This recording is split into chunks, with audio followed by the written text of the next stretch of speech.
I'm Erin A, and today I'm going to read an excerpt from book 1 of my Rephlexa trilogy. It's about a young girl named Grace who falls into a world of magic and steampunk. Life is a strange thing. I was sitting at a table on the sidewalk beside a cafe, the sun diverted with the help of a carefully placed umbrella. In one hand was a chocolate frappuccino. Across from me was Jonah in his dirty Victorian suit, sucking curiously on his own frosted drink. I would have pinched myself if I wasn't certain that the pain might make me want to vomit again. "This is weird," I said. He nodded. "Yeah, not where I thought I'd be when I got out of bed this morning." "You took the words right out of my mouth." He checked around us, eyes on point for anything unusual. "I haven't seen much of the OR. Is it always like this?" I frowned. "How do you mean?" Jonah waved his hand in front of him as cars and buses honked through the intersection. "Busy. Everyone going on their own way. Maybe it's me." He hung his head. "Rephlexa isn't the nicest place right now. People don't get to relax in public anymore." I remembered the view out of the window in Bessie's house. Despite all the beauty and magnificence of the city, there had been this haze of darkness. The memory sent a chill down my spine. From over my shoulder, something made Jonah's eyes snap into place. With as much care as he could, he placed the drink down, the condensation quickly leaving a ring. I could feel the waves of tension rolling off him. "Don't turn around." He gently leant on the table, hiding his face from view. I followed his move, leaving the drink unfinished. "You're scaring me." "Good. Stay scared." I wrapped both hands around the strap of my shoulder bag.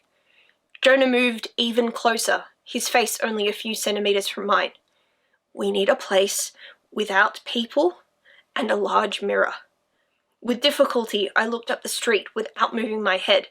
He followed my eyes, landing on the front doors of the Capitol Theatre. The area in front of the main doors was relatively empty, being a workday. "The theatre," I whispered. "No matinee on Mondays." "All right." Slowly.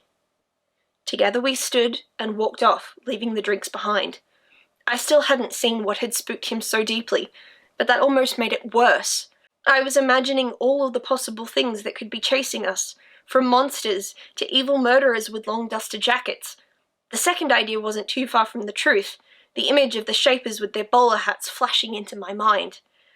Every step closer to the theatre made reality warp, as though the space between us and our goal was getting further and further away.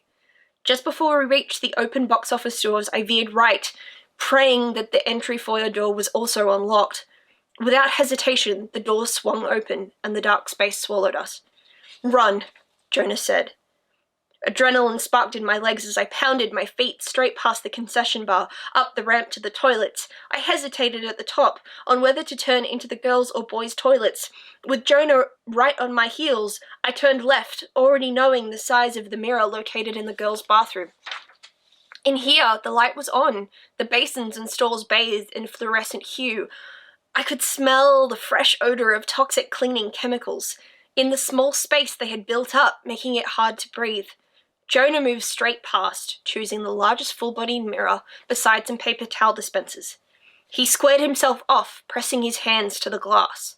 In the quiet of the empty building, I could just make out the sound of his lips moving, even though no words were audible. From the edges of his fingers, a series of ripples radiated out, each arc glowing. He stepped back to look at me, exhaling sharply. The bang of the main theatre doors resounded. Without asking, I ran for the glass, sucking in every ounce of air I could muster. The transition was jarring, ultimate pressure for an eternity, and then the relief of emerging on the other side. This new room was some kind of workshop, filled to the brim with piles and piles of mirrors. I could feel the raging fires of the glass furnaces in the next room, the smell of melting sand pervading the air. Jonah popped out right behind me and was quick to sever the connection. "We can't stay here." He moved past me to another fresh mirror on top of the next pile. This time, however, the mirror was lying on the ground. He bent over, opening a new portal. "Do we jump?" I asked. The new ripples arced out from his fingers after about a minute. "Can you fall face first?" I laughed, one short, desperate laugh. "Sure!" All I could foresee from falling face first was a broken nose. Logical thought told me I wasn't going to hit anything, but a lifetime of instinct didn't work like that. "Good." He stood up. "Like this." With his toes at the edge of the mirror, he fell head downwards, in perfect bed flop formation. Instead of wire springs bouncing him back, he passed right through and vanished. I took his place, lining up the toes of my shoes right at the edge. It was then that I heard the shudder of moving glass. The mirror we had just come through was wobbling on its glass bottom, a red glow beginning to radiate off its surface. "Oh, shit!" I fell forwards, my arms out to brace for impact. The impact never came. My feet hit the ground, real, solid ground. I took a moment to recover from the pressure of the trip as Jonah shut the mirror behind us. We were in another bathroom, another normal bathroom. "Not so bad, right?" he huffed, turning from the glass. I could make out the ripples vanishing over his shoulder. "You're getting faster at that," I nodded. I haven't had to do so many in one day since something dangerous crossed his face, something Jonah didn't want to remember. "We should get out of here." Out the door, we emerged into a spacious restaurant, tables mostly empty, given the lateness of the afternoon. A few people looked our way as we made for the stairs, heading down onto the street. For a moment, the sunlight blinded me, but I finally recognized where we were. The cinema across the street meant we had come out several blocks uptown from the theater and Chinatown. Without waiting, Jonah grabbed my hand and pulled me down the block, ever searching. "So, you make sure you know where we come out?" I asked. "Not really." We pushed past a group of businessmen all checking their phones. Every mirror can only be linked to another, one other. They pair up like soulmates. Without waiting, we ran across the street, barely missing a stray taxi. "As a maker," he spat out the word, "I can activate the portals and close them. If a mirror hasn't been linked, I can make a new connection, but that can be dangerous without help." We headed into World Square, a collection of shops and eateries. Every shop was full of people, all needing new, useless things. I hit the back of Jonah as he stopped mid-stride. He pulled me into a bag shop, mostly void of people. The cashier was helping a woman with some of the suitcases as we walked right past them to the mirror wall at the back. As Jonah opened the portal, I couldn't help but ask, "But there are people here." He watched the ripples form around his hand before he answered. "People only see what they want to see. No one ever noticed anyone coming out of a mirror before because they didn't want to. That's how it works." Once we came out on the other side, he continued, "No one ever sees anything strange or unusual unless they're looking for it." This time, we were in a warehouse, filled with crates of various shapes and sizes.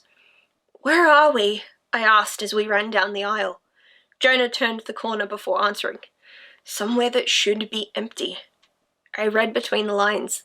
"We're not safe then." He zigzagged again, every alleyway the same as the last. "In Rephlexa or the OR?" His question was valid. So far, nothing I had done since setting foot out of bed could possibly be deemed as safe. If I went home, it was only a matter of time before Jessica and her posse tracked me down. Expelled or not, I wasn't safe on my own streets. And whoever had come from Jonah's world was now trying to kill me.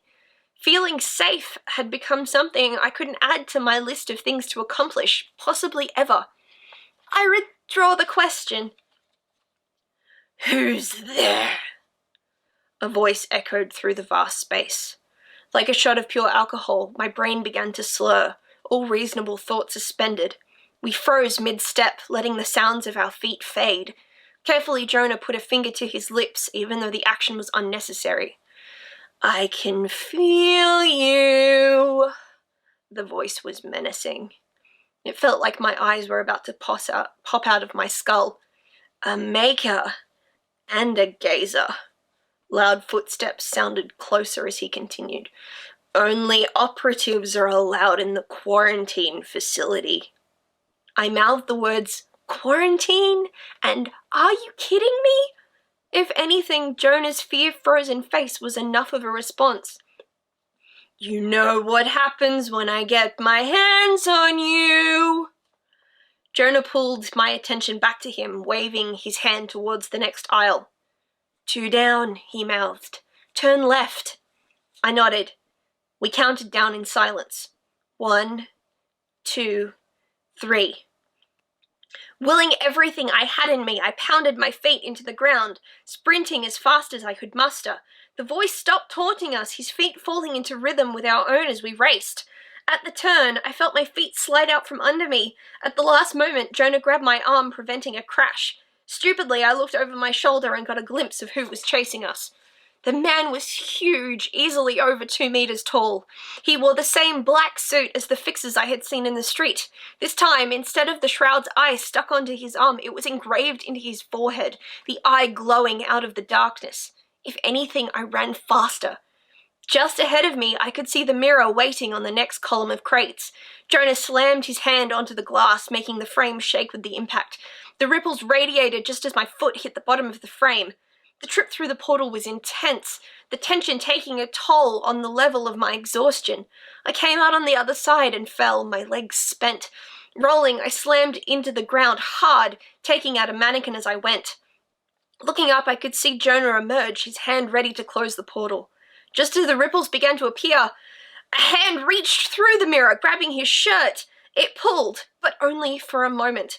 As they radiated out, the ripples sliced through the flesh, severing the hand from its owner. Muscles contracted, and the hand held on, falling away from the grass and leaving a streak of blood. From behind me, a woman shrieked, "My perfect display! What have you done to it?" We had emerged in a clothing shop, a few other people looking down at me. The woman who was yelling, a thin Asian woman with blonde highlights, rushed over to me before looking at the bloodied mirror. "What are you doing? Just because Halloween is coming up doesn't mean that you have the right to paint fake blood all over my shop." She began to kick me as I stood, forcibly pushing both of us out the door. "Don't ever come back!" She slammed the door shut in our faces. "And that costume is so stupid! This is Australia!" Her voice was muffled through the glass, but clear enough to get the point. Breathing heavily, I looked around. We were back in Chinatown, a block from the tea shop. That was... I paused. Close. I finished, leaning against the brick wall of the next building. With a grunt, Jonah pulled the severed hand free. Too close. "If you'd closed the passage while I was coming through," he finished the thought for me. "I've never done that before. I mean, I thought I knew what would happen, but I'm not a killer, Grace." He held the hand out, visibly sickened. I tried to answer, but there was nothing else I could say. Thanks for listening, guys. Please like and subscribe. Bye.